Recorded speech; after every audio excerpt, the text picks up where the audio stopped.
docente encuentre dos elementos importantes.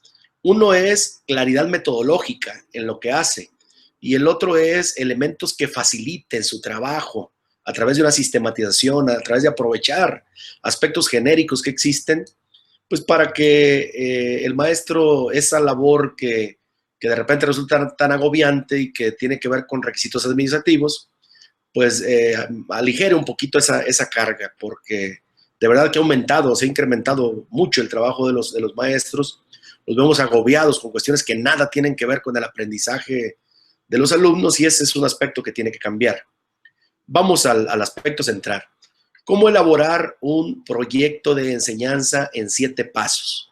Pensando en mejorar el aprendizaje de los alumnos, pensando en facilitar el trabajo de los docentes. Bueno, ¿qué se hace? Paso número 1. Se elige el contenido de aprendizaje. Ese contenido de aprendizaje puede tener diferentes nombres dependiendo del nivel educativo en que se trabaje. En educación básica se le llama aprendizaje esperado. En educación media superior hay una entidad que se llama desempeño esperado. Y bueno, es un contenido que viene en el programa y que el maestro no le puede cambiar absolutamente nada. Simplemente elige en función de una dosificación sobre cuál aprendizaje esperado va a trabajar o inclusive cuáles, porque se pueden abordar varios aprendizajes esperados. Una vez que se tenga seleccionado el aprendizaje esperado, algo que es inminente es encontrar las relaciones curriculares que existen en torno a ese aprendizaje esperado. Es decir, ese aprendizaje esperado corresponde a una asignatura y esa asignatura tiene un enfoque desde el cual tiene que ser abordado. Esa asignatura igualmente tiene competencias disciplinares, competencias de la asignatura, que a través del trabajo cotidiano el maestro le tiene que abonar algo cotidianamente a esas competencias disciplinares de la asignatura. En segundo, después de ello, bueno, también hay que visualizar los rasgos del perfil de egreso, las competencias para la vida, que a través del trabajo cotidiano también se elabora. Entonces, es importante como segundo paso, pues, el establecer las relaciones curriculares que existen en torno a ese aprendizaje esperado. Entonces, el paso número 1 sería seleccionar el aprendizaje esperado. El paso número 2 sería establecer las relaciones curriculares en torno a ese aprendizaje esperado. El paso número 3 es seleccionar la estrategia a través de la cual los alumnos van a lograr ese aprendizaje esperado, lograr ese contenido de aprendizaje, pero además deben desarrollar competencias. Es decir, la finalidad de la educación actual es que los alumnos desarrollen competencias. Y una competencia, bueno, de sobra se ha dicho, es la conjugación de elementos conceptuales, procedimentales, actitudinales en una sola exhibición, en una sola manifestación, en un solo desempeño, pues. Entonces, el paso número 3 será elegir la estrategia didáctica a través de la cual se logra el aprendizaje esperado y se desarrollan competencias. El arsenal de estrategias que domine cada docente pues puede ser tan amplio como ha sido su preparación en ese sentido. Entonces, las estrategias cristalizan, solidifican, direccionan todas las acciones que se viven porque una estrategia se define así: el conjunto de acciones articuladas que tienen una finalidad, que tienen un objetivo. ¿Sí? Esa es una estrategia didáctica. Y entre las más socorridas, las más usadas por los maestros, bueno, está un debate, un mapa mental, una dramatización, un mapa conceptual, un programa de radio, un organizador gráfico cualquiera, un friso, un problemario, una técnica, una estrategia un poquito más articulada como el ABP, como el proyecto mismo. ¿Sí? Entonces, esa es la estrategia y es lo que constituye el paso número 3. El paso número 4 lo hemos establecido como el ponerle nombre a una actividad y redactar un propósito. Ambas acciones son importantes porque el nombre de un proyecto de enseñanza, el nombre de una estrategia que se elija, hace que el contenido lo asuma el alumno de una manera menos áspera. Es decir, que no sea una cuestión que el alumno pueda rechazar. El puro, no es solamente el nombre de un proyecto puede jalar el interés de los alumnos, puede llamar la atención. Y el propósito, por su parte, direcciona, el propósito focaliza la atención, focaliza las acciones hacia un punto de llegada. Un propósito se redacta con algunos elementos, 6 hemos establecido, que son el verbo, el contenido, la estrategia, el contexto, el criterio de exigencia y bueno, voy a poner un ejemplo de propósito. Si los alumnos van a hacer una dramatización sobre la Revolución Mexicana, por ejemplo, bueno, el propósito sería, por ejemplo, participar en una dramatización sobre la Revolución Mexicana, que es el contenido, y era el que me faltaba, en equipos de 6 personas, usando vestuario elaborado con material desechable, y lo exponga ante el grupo, ¿sí?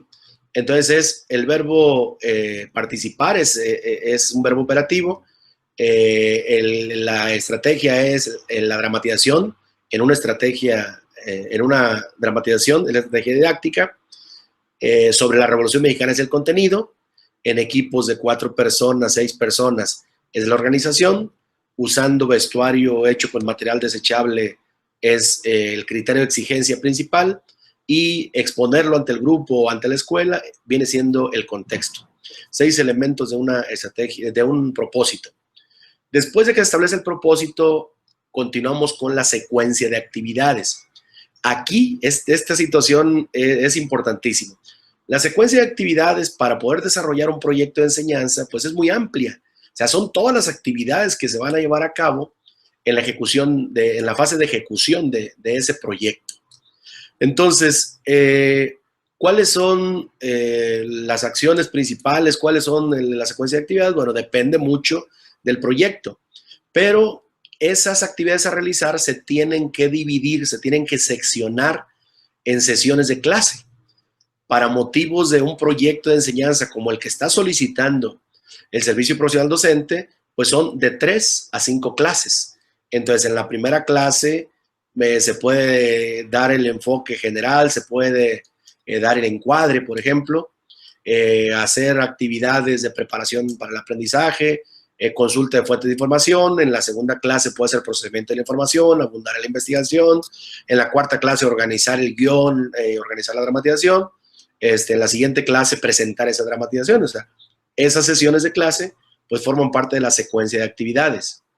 Y ese constituye pues el paso número 4, ¿sí? 5, perdón. Luego, el paso número 6 sería la elaboración, la redacción más bien de los indicadores de evaluación. Es decir, no hay que olvidar que al evaluar el desempeño estamos evaluando los dominios conceptuales, procedimentales, actitudinales de nuestros alumnos. Y esa evaluación del desempeño se lleva a cabo a través de indicadores, a través de aspectos específicos que el maestro le interesa tomar en cuenta, tanto en el proceso como en el producto, y esos indicadores evalúan esos dominios procedimentales, conceptuales, actitudinales de los alumnos a través de indicadores muy específicos. Ejemplo de indicadores: colabora con sus compañeros al trabajar en el equipo, busca información en fuentes confiables, elabora el guión para la dramatización de manera colaborativa, representa a los principales personajes de la revolución, etcétera. Esos son los indicadores de evaluación. Y el último paso, el paso número 7, es elaborar la herramienta de calificación. Es decir, con los indicadores debidamente validados, el maestro elabora una herramienta de calificación que puede ser una lista de cotejo, que puede ser una escala estimativa, que puede ser una rúbrica, con la cual pues esté evaluando el desempeño de los alumnos. Recapitulando, los 7 pasos para la elaboración de un proyecto de enseñanza son: la elección del contenido de aprendizaje, ¿sí? Es el primer punto. El establecimiento de relaciones curriculares de ese contenido de aprendizaje. El paso número 3, seleccionar la estrategia didáctica. El paso número 4, elegir el nombre de la situación y la redacción del propósito.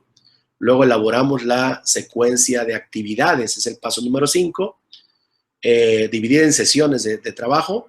El paso número 6 es la redacción de indicadores de evaluación. Y el 7, la elaboración de herramientas de calificación. Posteriormente viene pues la ejecución, la operación del proyecto de enseñanza, la evaluación del mismo y la argumentación posterior, de lo cual vamos a hablar en otra sesión de trabajo. Muchas gracias y estamos en comunicación a través de este canal. Hasta la próxima, maestros.